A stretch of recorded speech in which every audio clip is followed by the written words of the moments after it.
All right, welcome. We are at HypnoThoughts Live 2025 in Las Vegas, and I'm super excited. Impromptu interview with my friend Robert Martin, Bob.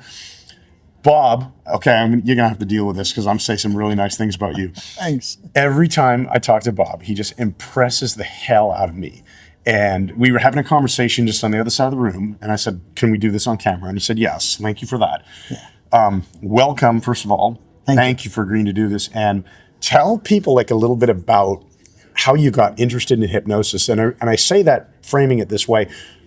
Bob is not a hypnotherapist, even though he helps people. Bob's a business guy and comes at hypnosis or applies it in business at an angle like most people wouldn't be thinking about.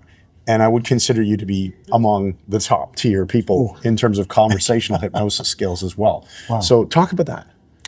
So I got a phone call back in 2014, and my mom said she had cancer. She had 8 months to live. Mm-hmm. And I'm like, wow. I mean, it's your mom. Yeah. You know, and I was just devastated. And I said, okay. I said, I was in the middle of, I started my own business in HVAC 2008, and I was, right in the heat of things. And I said, I got to put my life on hold. I told my wife, and she's like, what? I said, yeah, mom just called and said she had 8 months to live. I said, I don't know what to do. I mean, as a son, I got to do everything I can. Mm-hmm. So I lived in Pennsylvania and she lived in New Hampshire. So I immediately got in the car, took a bunch of money with me, and I got there and she opened the door and just greeted me, and I hugged her. Felt like an eternity. We both cried, and she said that she had breast cancer and it was only 8 months. And I said, wow, okay. So we spent 3 days together and we had an amazing time. But the first experience was she had to get a lung biopsy, and they didn't put her to sleep. I mean, the medical up there was just horrendous. So they put a probe into her chest and they didn't put her to sleep. And then they said, hey, by the way, while we put this probe in your chest, don't breathe because your lungs could collapse and you could die. Oh, that sounds great hypnotic messaging. Yeah. Well, so I'm like, this is the first time I've encountered someone that could actually influence somebody. Yeah. And especially with authority in a medical side. Yeah. So after that, she was really upset, and I went to Panera's, and I said, Mom, never mind, I don't care what you want. And I went up and I said, give me everything on the menu. And the lady said, what? And I said, just give me everything. I don't care. Give me that, give me this, give me this. And I just wanted to get my mom laughing. And it was probably the most expensive meal I had. But it was great, right? I got the chance to enjoy it. Yes. So we got the meals. They started coming to the table, and she's like screaming and yelling and laughing. And it's like, what is going on? And I said, so what? Who cares? We'll throw it all away. Yeah. Let's eat it.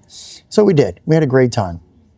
And then moving on, we spent quite a few days, and we would go to like every restaurant and just taste something and just have fun and experience. Mm-hmm. Well, on the way back, I had to eventually go home.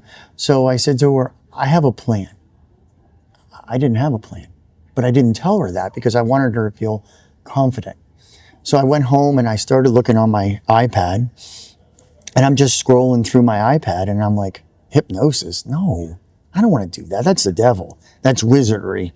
That's cultish stuff. I mean, I've seen people do that with the black capes on and on. Like, no. Yeah. It's like, come on, God, let's help me out here.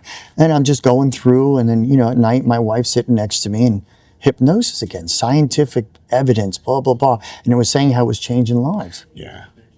That's cool. And I was like, okay, maybe I'll look at this a little bit. Then I paged through it again, and it was the third time, and I said, okay, I surrender. I got the signal. And then I started to go into YouTube, and I found Robert Smith, Fast EFT. Immediately I started using it, and then I get Mom on the Zoom, and I'd start doing some tapping, and she was getting better. I mean, her health was starting to improve. I'm like, wait a minute, there's something here. From Fast EFT? Just from Fast EFT. Wow. So I said to my wife, I'm going to start getting training from everyone. So I need to find the best hypnotist in the world so I can absolutely concentrate on her. So I put best hypnotist in the world, started doing search. Igor Lurchowski came up. Igor, yeah. So I'm like, okay, I don't have enough time. I got 8 months. I got to do something. Well, I had a bunch of property in North Carolina. Called my brother. I said, we got to move her there. We're going to go to Duke University. We'll get her to get some medical attention. And I called Mom. I said, Mom, I'm going to take care of your mind. They'll take care of your body. But I need you to eat healthy and work on yourself. Well, along the way, I convinced her that cancer was cancel. So every time she would say cancer, she would say cancel. And the doctors, every visit was like horrible. I mean, they were giving her such bad news. And one of the biggest stories that I had was, it was like a suicide person. She was calling, she had a story in her head, and I had to bomb it. So what I would do is start inserting things into her story so that by the time she was done with the phone call, she had amnesia. Nice. So she called me, she started crying, and she says, am I okay? You okay with all this? Oh, yeah. Yeah, I love this. So now she calls me and she says, you know, it's going in my liver and now it's in my brain. And it was moving. And I said, I just saw on Facebook that you were pregnant. And she said, what? And she starts laughing after she's bawling her eyes out. And I said, you know that there's what they call safe sex. And obviously you didn't have protection when you went on Facebook. You know, it's the most outrageous thing you could say. Yeah. And she starts laughing. I said, no, go back to your story. Yeah. Nice pattern interrupt. Right. Brilliant. Because we delete the story and generalize, right? Yeah. So original story, as long as we keep breaking it up and then we ask them to recall it right away, it no longer becomes even a story. You fragment it. Right. Yeah. Well, that. And I was also bringing her in and out. So I was fractionating. Yes. So there's no way any human being could put something together. I had 3 suicide cases. I did the same thing. Nice. So I get this to a point, and then she starts talking again. She started to form it, but now it was a totally different story. So as soon as she started to put it back together somewhat, then I said, well, what about the baby shower? That's brilliant. Now, I think we may have skipped a couple steps because you were researching, you found Igor Ledhovsky recommended. Right. I assume So you did some training at some point. Yeah. So I did fast EFT. Right. And then I went and I took my wife with me. We went to see Richard Bandler. Yes. I did Richard Bandler. I did Psyche trading. I did Mindscape, which was out of New York. Mind blowing. I've never done that before in my life. It's almost like, what do they do when they project things overseas and then they can see it from a distance? And they were using it for warfare. They were projecting, you know what I'm talking about? No. So they would ask the person to write something, and then they could actually see behind buildings, and they could project like sites. And they were remote viewing. Remote viewing. Okay. You were supposed to do that, not them.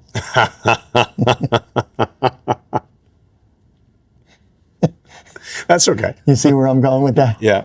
Obviously, the guys in the background answered the question. But Yeah. that's so I can get compliance, and also I can get to feel like you're part of the conversation. But I'm also checking in. You were just I'm also doing. I didn't checking even in. notice you doing that. You were just explaining to me on the other side of the room that when you want to achieve compliance, you'll fake like you forgot something. Yes. Do you want to explain that? That's a great technique. So whenever we're doing, you don't want to come off like you're questioning everything. Yes. You know, you're interrogating them. Yeah.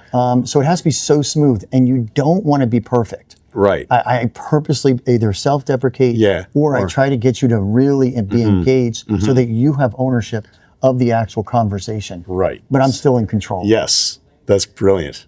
I love it. That's very, very sneaky. I love it. Okay, so you got the Igor Ledhovsky training, you got the faster EFT, you did the Richard Bandler training, you started applying it, and that's really awesome. I applied all of it. You run an HVAC company. You mentioned that earlier. So heating, ventilation, and air conditioning, in case anyone doesn't know what HVAC is. And so you use hypnosis day to day conversationally in your business all the time. You live it. Exactly. I do it at home to make sure my relationship is solid with my wife, my kids. Yes, I mean, working personally with your family, it doesn't work. I don't care what anybody says. It doesn't work. Yeah. If they don't want it. If they want it, it's fine. Yeah, exactly. But yes, I live it and I apply it into my business. I have had many, many people come in with many different situations. And in business, you have to be careful. Yeah. You have to be careful because it's just a conversation. So I want to make sure, that's the beautiful part about conversational hypnosis, is they always have a choice. Yeah. They can stop at any time. They can reject it if they want. And they're always aware. Yeah. I would agree with that. I mean, that sounds pretty good. Yes. I mean, it's happening all the time anyway. People are already going into trances all the time based on, let's say, frustration. You're zoned in on a problem. You're mad about it. You're pissed off with the other person. We're just using it to help. Yeah. And well, we see everything in frames, right? So all day everything's in a frame. You know, I like to play with it a lot. I'll go into a restaurant and they have a frame, and their unconscious mind has all the scenarios that they could possibly imagine that are going to happen. But when you walk up and you ask them about a personal device, like, you know, that's on them, or not device, but jewelry or something like that, just engage with them. It's outside of their typical pattern. Right. Yeah. Right. Or, you know, I might say something crazy like, what's your favorite food, or something way off. It's the element of surprise, which is a lot of fun. And people want to talk about things that they have passions for. So it's a lot of fun to get in there and start to figure out. It's like the easiest hack in the world, right? Is just start talking about things that they want to talk about and let them take over. Yeah. Well, we did that in the monorail. I had quite a few people. We went over in the monorail. And I think I told you this story. I don't know if I did, but... I'm going to know in a moment. Yeah. So we were there, and this young girl, I said something to see if who would sing. You know, I said, "Oh, do you remember that song?" Blah, blah. And the girl goes, "Oh yeah, that's like blah blah blah." And she started singing a little bit. And I'm like, "Oh." So I looked over, and I said, "Can you sing?" She goes, "No, I don't sing." And I said, "Okay." I learned that if you can't influence somebody, then find out who can. Borrow their authority. So Mom was there, and the aunt, and I knew she'd listen to them.